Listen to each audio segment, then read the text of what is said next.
La entrevista. Vamos a pasar a otra información. Yo creo que debemos hablar de un tema mucho más delicado. Producción nos avisará cuando tengamos listo el enlace que les tenemos preparado para hoy. Y es hablar... ya está listo. Y Carlos González Alonso se encuentra del otro lado de la línea. Y amigo, ¿cómo estás? Buenos días. Hola, ¿qué tal? Muy buenos días, muy contento. Yo estoy muy agradecido de que nos hayas tomado la llamada, Carlos. Y vamos a hablar, yo creo que ya ahorita, al menos por hoy, estamos un poquito hartos nuevamente de la información del coronavirus, de todo lo que tenemos que hablar sobre esta cuarentena. Y hoy tú nos vas a hacer el enorme favor, y te lo agradezco de verdad bastante, hablar sobre tanatología y hablar sobre las etapas del duelo. Hace algunos días tuvimos aquí a una persona que nos ayudó explicándonos temas sobre cómo apoyar, por ejemplo, a alguien cuando tenemos a un ser querido que pierde a un ser querido, ¿no? Es decir, que nuestra pareja pierde a sus hijos o que pierde a sus padres o algo por el estilo. ¿Qué podemos entender como primer tema, Carlos? ¿Qué es la tanatología? ¿Qué podemos entender o qué podemos esperar de un tanatólogo? Claro, mira, la tanatología proviene de vocablos griegos, thanatos, que es muerte, y logos, que es tratado o estudio. Entonces, técnicamente, se puede traducir como el estudio de la muerte. Uh-huh. La tanatología se dividiría en dos áreas fundamentales. La tanatología forense, que es una rama especializada de la medicina forense, uh-huh, que se va a encargar de estudiar la muerte y los procesos de morir. Es decir, por ejemplo, si encuentran un cadáver en un barranco, a través de la tanatología forense podrían determinar con el cronotanatodiagnóstico cuál fue el momento aproximado de muerte, ¿vale? Uh-huh. Sin embargo, la parte que a mí me llama más la atención, que es en lo que me enfoco, es la tanatología clínica.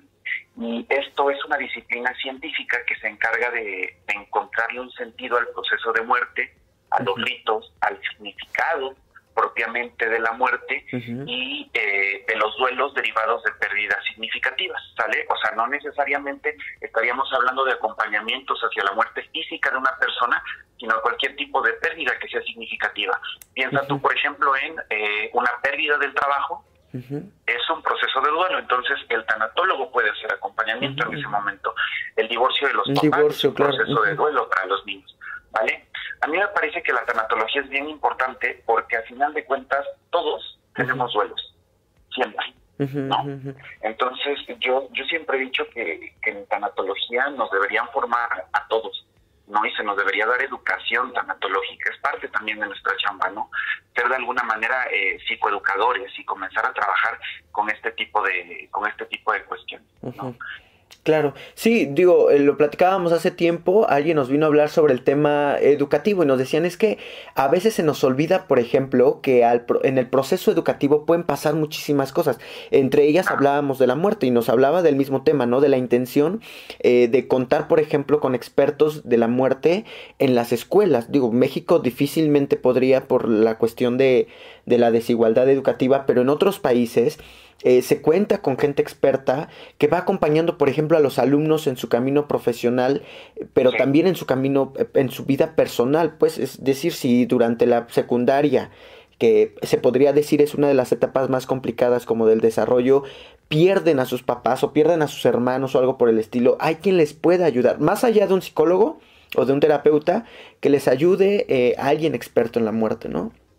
Sí, claro, es trabajar en estos procesos, incluso en la cuestión hospitalaria, ¿no? Uh-huh. Hace tiempo nos llamaban para el acompañamiento en un hospital por una chica que tuvo muerte cerebral. Uh-huh. Y entonces bajó el equipo hospitalario y únicamente le dijeron a la señora, pues hija, ya está muerta, le sugerimos que done los órganos. Uh-huh. Y entonces la mamá de la chavita estaba en shock, no podía reaccionar, y claro, no había tanatólogos que pudieran orientarla y que se pudiera hacer el acompañamiento estratégico.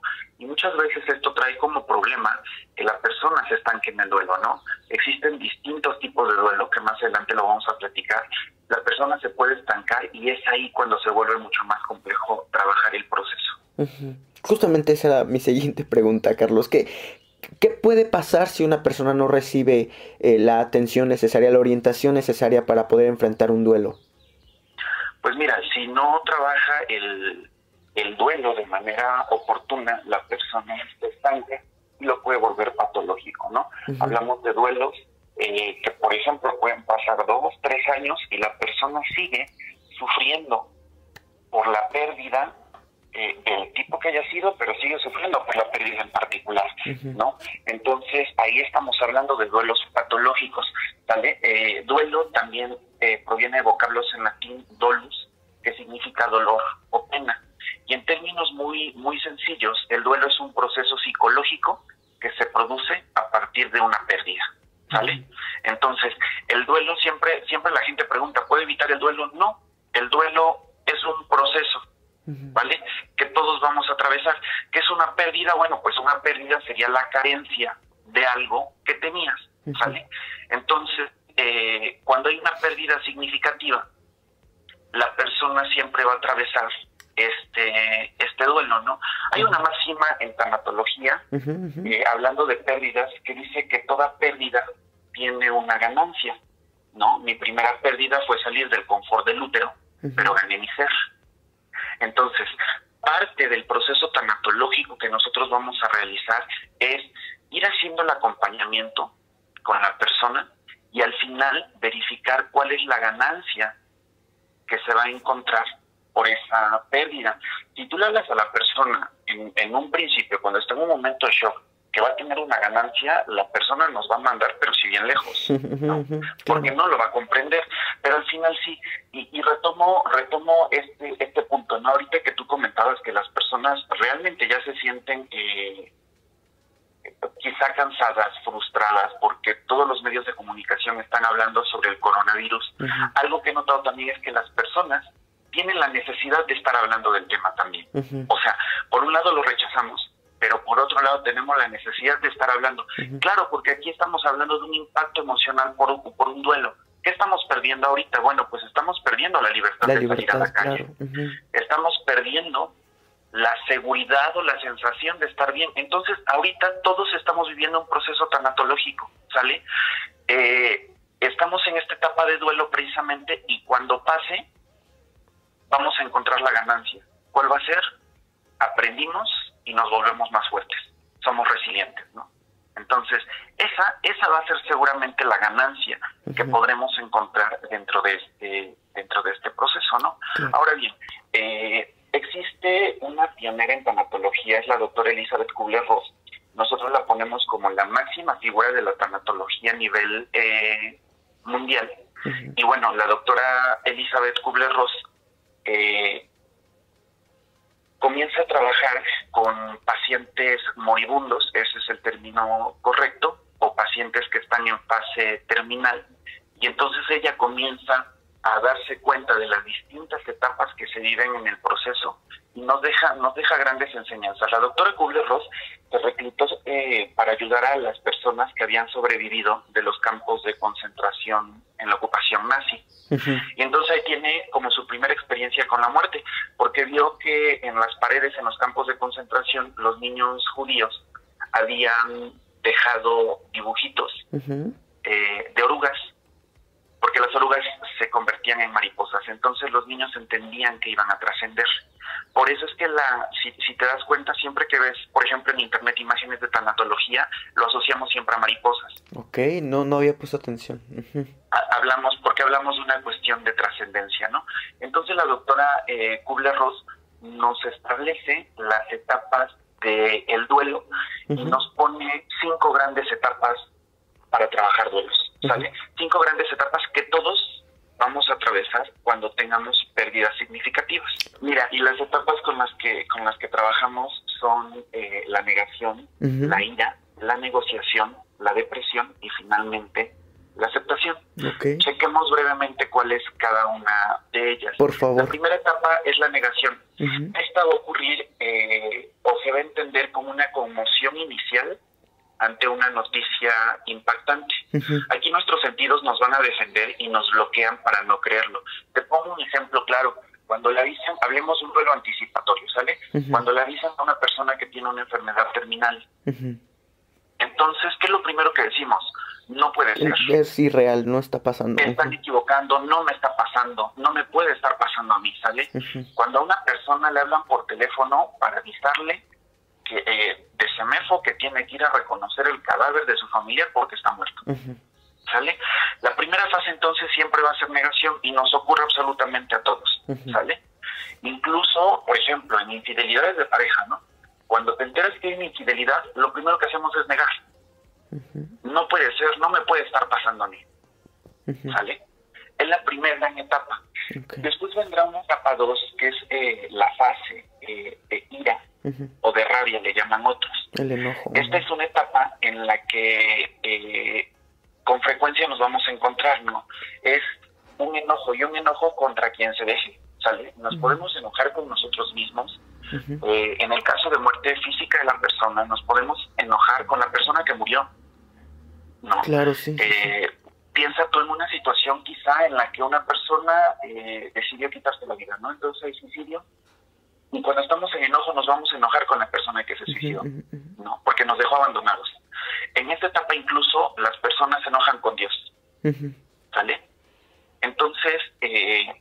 o incluso tengo duda, incluso consigo mismos, ¿no? Es decir, puede haber un enojo hacia ti mismo por... Vaya, no sé si incluso llamarle como culpa, pues, pero enojo hacia ti mismo por no poder haber solucionado a tiempo, o no sé.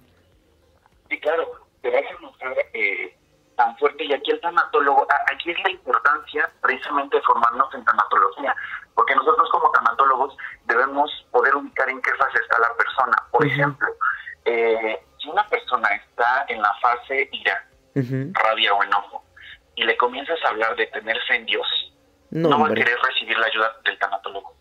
Y va a ser comprensible, ¿sale? En este caso, cuando la persona está muy enojada, va a ser seguramente agresiva con todos, ¿sale? Va a cambiar sus hábitos, no va a querer recibirte. Cuando nos toca hacer acompañamiento con un enfermo terminal y él está en enojo, llegas a la entrevista y no te va a querer recibir en su habitación o en la cama del hospital donde se encuentre. A veces va a ser muy grosero con nosotros y se enoja por cualquier cosa. Haz de cuenta que a lo mejor yo voy a hacer el acompañamiento con el enfermo y voy vestido con una camisa que tiene colores muy vivos. El enfermo va a estar tan enojado que me va a decir, claro, yo me estoy muriendo y tú utilizando colores vivos. Claro. Y va a ser comprensible, ¿sale? Entonces, a lo mejor voy con una camisa negra y me va a decir la persona, claro, yo todavía no me muero y tú ya estás vestido de luto. Estás preparado, ok. ¿Sale? Entonces, aquí es bien importante entender que no podemos tomarnos personal esto, debemos entender que es la fase y que se está viviendo, ¿sale? La tercera etapa viene con algo que es la negociación. Y en esta etapa lo que vamos a querer hacer todos es cambiar el resultado y por eso negociamos. Piensa tú en una persona que tiene un cáncer que ya hizo metástasis, es decir, ya hay cáncer terminal porque invadió todo el cuerpo, y entonces a lo mejor... ¿Qué puedo hacer para...? Claro, los familiares cercanos de la persona van a decir algo así como, si voy a misa todos los domingos, se va a quitar el cáncer. Oh my God. Y queremos negociar con todo, ¿sale? Por ejemplo, yo, ¿no? O sea, a mí me gusta tomar mucho Coca-Cola y comer muchos dulcecitos. Entonces, si dejo de comer dulcecitos, ¿se va a salvar mi hijo? Es una situación así, entonces pretendes negociar, ¿vale? Siempre, con cualquier cosa, con algo que sea significativo para ti, y muchas veces pretendemos negociar con el ser superior en quien la gente cree, ¿no? A final de cuentas, en los procesos de duelo, la gente se vuelve creyente en algo, en lo que sea, pero cree, ¿no? Y con este ser es con quien vamos a intentar negociar generalmente, ¿vale? La cuarta etapa es la depresión, y ahí nos damos cuenta que a lo mejor, volviendo al ejemplo del familiar con cáncer terminal, que aunque los familiares están yendo a misa todos los domingos, la persona ya no se curó de cáncer, porque ya era terminal, ¿no? Entonces, cuando vemos que la negociación falla, es bien fácil que la persona se pueda sumir en una depresión, ¿no? Que la interpretamos básicamente como toda la rabia o el enojo vuelto hacia nosotros mismos, ¿sale? Entonces, esta depresión, y aquí es bien complejo, porque muchas veces las personas se estancan en este proceso, ¿no? Ya no se quieren bañar, ya no quieren salir de la recámara, están llorando todo el tiempo, si es el enfermo, a lo mejor ya no quiere tomar los medicamentos paliativos, ¿no? Que aquí se da el tratamiento únicamente para efecto de que el dolor no sea tan fuerte, ¿no? Y finalmente vendría la última etapa, que es la aceptación. En la aceptación nos damos cuenta que la pérdida es irreversible y entonces la aceptamos. Aguas con esto. La aceptación no debe ser entendida como resignación, son cosas distintas, ¿vale? La aceptación implica, si me lo permites expresar así, tener los brazos abiertos y analizar las opciones para seguir adelante, ¿no? Entonces, el tanatólogo aquí es donde comienza a hacer un trabajo bien interesante, porque, por ejemplo, cuando un enfermo terminal, hace tiempo nos tocó hacer el acompañamiento con una persona con cáncer. Mi formadora en tanatología, Isabel Machorro, me invita a participar. Y entonces, ¿cómo nos damos cuenta que el enfermo ya había elaborado su duelo completo? Ya comienza a hablar de, y después de que yo esté muerto, y cuando yo haya fallecido, quiero, y comienza a establecer qué le gustaría que hiciera su familia. Cuando ya no habla esté. abiertamente de su muerte. Significa entonces que ya pasó todos sus procesos y que entonces ya la aceptó, ¿sale? Y entonces la parte bonita, siempre les digo a mis alumnos que el tanatólogo ayuda al bien morir. Y ellos se asustan mucho, ¿no? Porque dicen, estás enfermo, ¿cómo es que puede ayudar al bien morir? Sí, claro, la parte padre y la propia doctora Kubler-Ross nos los decía, es ayudar a los enfermos en fase terminal a vivir gratamente, sin dolor y respetando sus exigencias, ¿no? Esta parte es bien, bien bonita, cuando la persona logra trabajar los dos principales aspectos que siempre trabajamos en duelo. Hace rato tú lo mencionabas, y hay dos cosas que siempre van a ocurrir en los duelos: trabajar el perdón y trabajar la culpa. Siempre, ¿no? Que además todos tenemos. Yo les preguntaría a las personas que nos van a escuchar, si en este momento, por algún motivo, ya fuera nuestro momento de trascender, si todos nos iríamos tranquilos. Y la mayoría de personas diría que todavía no está preparada, porque tiene por lo menos una persona a quien ofrecerle disculpas, y tiene por lo menos una cosa que perdonarle a alguien más, ¿no? Entonces, Carlos, tantito, perdóname, Carlos, ¿tienes tiempo en este momento para otros 15 minutos? Sí, claro. Oye, permíteme, tenemos que ir a un corte, no dura tanto, pero regresamos con Carlos Alonso hablando sobre tanatología y las etapas del duelo para explicarnos el proceso que tenemos que enfrentar cuando perdemos a un ser querido. Vamos a una pausa, yo soy Israel Oliver, regresamos.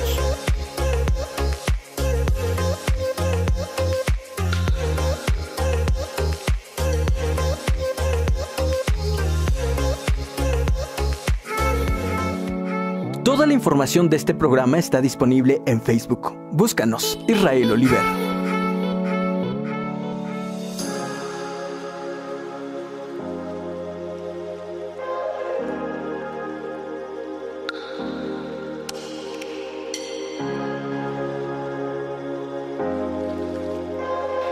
Estamos en la línea con Carlos González Alonso y estamos hablando con él acerca de la tanatología y de las etapas del duelo. Carlos, ya estamos tristes, llorando. ¿Por qué es tan complicado hablar de la muerte, Carlos? Porque es un tema incluso del que mucha gente no quiere hablar. Te voy a dar un ejemplo muy rápido. Aquí en algunos patrocinadores que tenemos vienen a hablarnos sobre paquetes funerarios, por ejemplo, ¿ok? Nos vienen a explicar como todo lo que podemos hacer para reservar un paquete funerario y de lo funcional que es cuando tenemos una pérdida, la pérdida de un ser querido, pues. Y mucha gente, ellos nos cuentan que cuando se acercan a las personas a ofrecerles este paquete funerario, no lo quieren. Y les dicen así de, no, es que yo no voy a pensar en eso ahorita, ¿no? Yo no quiero saber nada de la muerte. Y nos asusta bastante la muerte y nos da miedo el proceso que hay en función de la muerte. Claro, mira, a final de cuentas, creo que es el miedo más grande que todos tenemos, ¿no? De entrada porque nos estamos enfrentando a algo desconocido, ¿no? O sea, no nos dan preparación para para la muerte, ¿vale? Y tiene que ver incluso con la psicología del mexicano. Sí tenemos en particular un miedo a la muerte, un miedo a tu proceso de duelo. Siempre he pensado que es el miedo fundamental. De repente, seguramente lo has escuchado, ¿no? La gente dice, yo no tengo miedo a la muerte, sino a la manera de morir. Bueno, tienes miedo a la muerte, eso es una realidad. Lo único cierto, a final de cuentas, es que todos vamos a morir, ¿no? Confucio siempre decía, aprende a vivir y sabrás morir bien. La parte, esta que tú comentas, en tanatología nos pasa bien seguido. En las propias familias mexicanas, y tú lo sabes, la gente se resiste a hablar del tema, ¿no? Sin embargo, es bien importante poder entender, y por eso yo hablaba precisamente de la educación en tanatología, entender que es parte, que la muerte es parte de nuestro propio ciclo de vida, ¿no? Es la última fase en nuestro ciclo de vida, y entonces sí es importante trabajarlo, ¿no? Ayer precisamente creo que escuchaba a mi papá platicando con mi hermana y decía, el día que me muera quiero que mi ofrenda ponga tal y tal y tal y tal. Esas partes son importantes, ¿no? El día que una persona fallece, ¿qué tipo de rito te gustaría tener, no? Hay personas que quieren explicar, ¿sabes qué? A mí me gustaría que me velaran en una funeraria. Yo prefiero mejor que sea en mi casa, ¿no? Situaciones de esta naturaleza, porque que es muy común, ¿no? Donde te dicen, es que a mí me gustaría que mi, no sé, que en mi funeral pues cantaran y bailaran y se rieran. Claro, ¿no? Considero de alguna manera que sería algo así como honrar a la persona que falleció. Entonces, a mí me parece que en todas las familias sería muy importante trabajarlo. Ahora que tú me comentas de los paquetes para servicios funerarios, pues muchas agencias, por ejemplo, agencias de seguro, lo que hacen es entregar cartas para que en caso de un accidente las personas que contraten dejen a lo mejor 3 cartas para personas importantes. Te hacen la carta y de repente la gente es, no manches, yo no, ¿cómo le escribiría una carta a mi hijo que no sé qué? Es que es parte importante, ¿no? Y esto nos serviría muchísimo. En el proceso de duelo nos serviría porque cuando la persona fallece, los familiares dicen, chin, y viene la culpa porque dicen, es que nunca le dije a mi familiar que lo amaba, ¿no? Nunca le di un abrazo. Nunca le di a entender que mi forma en expresarle el amor que le tengo era dándole un abrazo, pero que a lo mejor no se lo decía, ¿no? Entonces, las cuestiones de entender cómo la persona quiere que se hagan todos sus procesos funerarios, siempre nos va a servir para poder agilizar estos procesos, ¿no? Dentro de las cuestiones que trabajamos en tanatología, Oliver, trabajamos aspectos como enfermedad terminal. Esto nos sirve demasiado, ¿vale? El trabajo con la enfermedad terminal funciona porque nos da tiempo que el propio enfermo terminal pueda trabajar su duelo. Claro. Todas estas etapas que te comenté las puede trabajar con el acompañamiento del tanatólogo. Entonces sí nos sirve demasiado, ¿vale? Hay algo que se denomina cuidados paliativos. Nos va a funcionar para darle, para aliviar, si me lo permites decir, el dolor que está viviendo la persona. Hacemos cosas como el auxilio al cuidador primario, porque nos estamos concentrando mucho en el enfermo terminal. ¿Qué pasa con la familia? ¿No? La familia también está viviendo un duelo y también está siendo costoso. Claro. Entonces, aquí trabajamos mucho con redes de apoyo. Seguramente la gente que nos escucha se va a dar cuenta que tú lo sabes, ¿no? De repente cuando tenemos a un paciente enfermo, tenemos un montón de familia, pero los familiares desaparecen. Claro, sí, ¿no? Y no hay quien cuide, no hay quien te ayude, no nada. Sin embargo, tienden mucho a criticar porque estás haciendo mal tu trabajo como cuidador, ¿sale? Entonces hay una quema en el cuidador primario. Mira, de hecho muchas veces ha ocurrido que una persona que tiene una enfermedad crónico-degenerativa y tiene a su cuidador primario, muchas veces fallece primero el cuidador que el propio enfermo. No. ¿Y por qué pasa esto? Porque se le sobrecargó de responsabilidad al cuidador. Se hizo responsable en totalidad del duelo del paciente que descuidó su propio duelo. Y tiene tanta carga emocional, llega la fatiga, llega el síndrome del quemado y la persona colapsa. Entonces lo que aquí hacemos es buscar redes de apoyo, ¿sale? Entonces de repente, si a lo mejor el papá es quien está con la enfermedad terminal, nos comenzamos a organizar. ¿Cuántos hijos son? No, pues somos 4 hijos, ok. ¿quién se está haciendo responsable en totalidad del padre? No, pues la hija menor porque fue quien se quedó soltera, por ejemplo, ¿no?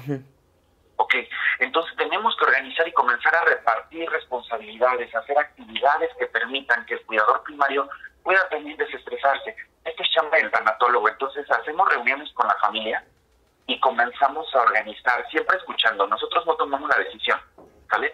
Nosotros los ayudamos a organizar para que ellos puedan ponerse de acuerdo, establecer su propio calendario y así poder trabajar el duelo, ¿vale? Trabajamos con duelo en niños. Los tanatólogos debemos trabajar el duelo en niños. Es bien distinto la manera en que lo percibe un niño, un proceso de muerte, a como lo percibe un adulto. Entonces, con niños se trabajan estrategias en particular. Con niños siempre surgen dudas. A lo mejor falleció el papá del niñito y la mamá pregunta, oye, no sé entonces si le tengo que mentir y decirle que no está pasando nada, que papá se fue de viaje, o si contarle lo que pasó de lo que está ocurriendo. Y entonces ahí se necesita un tanatólogo para crear la estrategia y poder hacer la orientación de manera adecuada, ¿no? En el caso de niños, siempre se les tiene que hacer partícipes del proceso que se está viviendo, ¿vale? A un niño no le podemos mentir, porque ayer veía en Facebook, ¿no?, que lanzabas una pregunta con respecto a los niños, y muchas personas piensan que los niños no entienden o que los niños son demasiado inocentes y no se dan cuenta.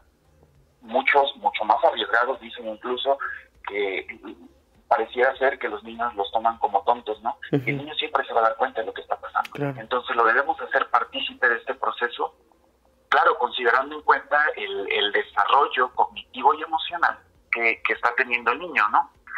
Hacemos también algo que es el acompañamiento posterior a la pérdida, es decir, una vez que la persona ya falleció, tenemos que continuar haciendo el acompañamiento con la familia, ¿vale?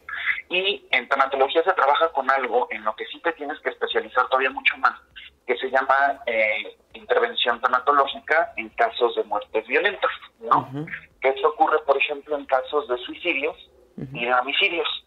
Este tipo de procesos, si hay una muerte violenta, es casi un hecho que el duelo se va a volver patológico, particularmente cuando la persona, te hablo de un caso de homicidio, cuando la persona a quien privan de la vida es una persona joven, porque emocionalmente nos van preparando para que seamos los hijos los que enterremos a los padres, a los papás, y no pero jamás preparan al papá o a la mamá para la muerte del hijo, ¿no? De hecho, si te das cuenta, incluso en cuanto a la denominación, pues decimos, una persona que pierde a su pareja, pues se le denomina viudo o viuda, ¿no?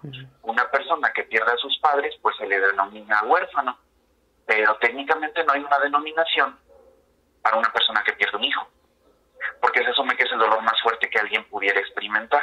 Ya, Carlos, en serio, ya estate, por favor. Oye, ¿cómo le haces? Y lo pregunto yo en serio. Por ejemplo, cuando hay personas que no comprenden, o sea, es decir, con personas que tienen, es que no sé cómo llamarlo, con enfermedades cognitivas, pues, que les cuesta trabajo comprender. ¿Cómo has trabajado con no sé, por ejemplo, con niños que tienen, por ejemplo, algún retraso o algo por el estilo? ¿Cómo les explicas estas situaciones? Fíjate que a mí me toca el acompañamiento con adultos. La cuestión del trabajo con niños a mí siempre se me echó particularmente complicada, ¿no? Y para el caso del trabajo con niños, sí necesitas de cajón a un tanatólogo, psicólogo, que se trabaje enfoques con niños, ¿no? A mí me ha tocado el trabajo con niños no para enfrentar su propio duelo, sino para el trabajo por la muerte de algún familiar. Entonces, ahí trabajamos con técnicas de terapia narrativa, que les dan cuentitos. Jorge Bucay tiene cuentitos muy buenos para el trabajo con niños, para poder entender el duelo. Y hay muchísimos manuales de trabajo con ellos, que yo insisto, son manuales que no son necesariamente para tanatólogos, sino para todas las personas, porque todos en algún momento vamos a requerir tener información y conocimiento sobre la muerte, ¿no? Sobre la muerte y los duelos. Oye, ahora, rapidísimo, antes de que nos fuéramos al corte anterior, hablábamos sobre las etapas, por si hubo alguien que no las escuchó. Carlos Alonso nos explicaba sobre la negociación, ¿La ira? Ajá, no, ajá, es la negociación, la ira o la rabia, tú le llamabas, la negociación después. ¿Por qué tengo, porque, ah, no, perdóname, es la negación. Primero la negación, claro. Ok, perdóname. La primera es la negación, después viene la rabia o la ira, después encontraremos la negociación, la depresión y después la aceptación. Pero yo tengo una duda.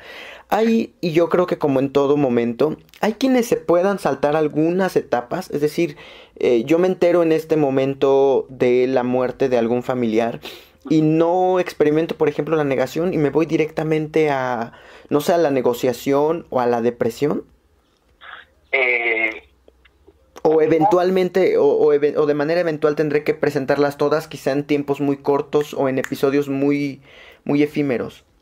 Todos atravesamos todas las etapas del duelo, pero no necesariamente en el orden en el que te las dije. Ok. ¿Vale? Ujú. Técnicamente ese es el orden genérico. A veces lo que podemos hacer es que de repente nos saltamos una etapa, pero en algún momento la vamos a tener que atravesar. Experimentar. ¿Sale? Ujú. De hecho, hay veces en las que regresamos a la misma etapa. En etapa, particularmente en la rabia o en el enojo o la ira, es muy común que la persona a lo mejor ya estaba en la depresión y se regresa al enojo, ¿no? Entonces, sí las podemos estar teniendo de maneras distintas, pero todos de manera eventual vamos a estar viviendo todas y cada una de estas etapas. Ahora bien, estas 5 etapas son las etapas genéricas que nos establece la doctora Kubler-Ross. Ujú. Hay otros autores en tanatología que se van a 7, 8, 10, 12 etapas del duelo. Ujú. A mí me parece que estas son como las más entendibles, quizá genéricas, pero demasiado entendibles, ¿no? Entendibles. Oye, pues es que otra vez acabó el tiempo, Carlos, pero yo de verdad te agradezco bastante y ya mejor párale, hijo, porque si no vamos a llorar aquí todos en cabina. Yo te agradezco la solidaridad que has tenido con nosotros, para el espacio, lo profesional que eres, lo apasionado, sabes que te tengo mucho aprecio y que te tengo además bastante admiración y ojalá que podamos tener en otro momento algún otro enlace para poder hablar de este. Me interesa y ojalá tú nos pudieras ayudar a hablar sobre qué pasa cuando vemos envejecer a nuestros padres, Carlos. Yo creo que muchos de nosotros todavía tenemos papás jóvenes, pero yo creo que de manera pronta, y me refiero, no sé, en unos 15, 20 años, nos tocará empezar a ver a nuestros padres envejecer. Y ojalá pudieras ayudarnos a hablar sobre este tema, de cómo podemos enfrentar, porque vaya, tenemos que cuidarlos como si fueran incluso niños, ¿no? Claro, la psicogerontología, ¿no? Ujú. Claro, con muchísimo gusto, y pues yo agradecerte a ti la oportunidad, el espacio y la confianza. No, hombre, yo te agradezco bastantemente a ti. Tu contacto, Carlos, si alguien quiere ponerse en contacto contigo, si quiere llamarte cuando se encuentre en algún proceso de duelo, si te quieren contratar para alguna conferencia, para algún taller, porque eres tallerista, eres profesor, ¿qué más eres, amiguito? Discúlpame, ¿eres abogado? Soy abogado y después cuando entré en mi formación en tanatología me di cuenta que para ser completo debía meterme a estudiar psicología, entonces me metí a estudiar psicología, soy grafólogo y estoy en el acompañamiento tanatológico también. Ya, Carlos, sí, por favor, sí, párale, por favor. Pues nada, tu contacto, por favor. Sí, en Facebook me buscan como Psicología y Derecho, Carlos González Alonso. Ujú.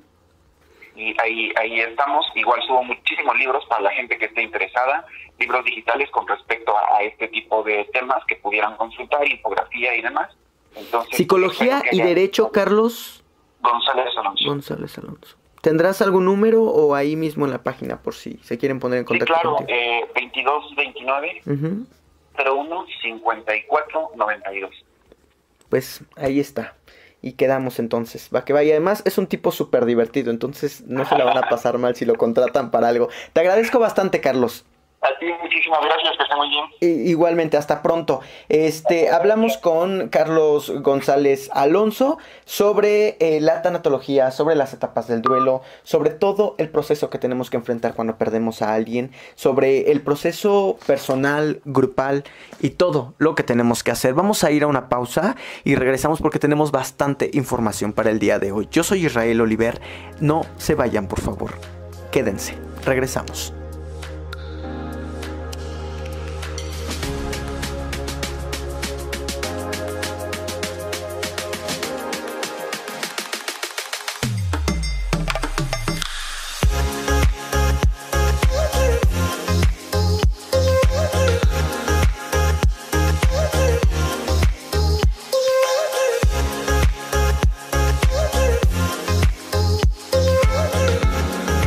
Toda la información de este programa está disponible en Facebook. Búscanos, Israel Oliver.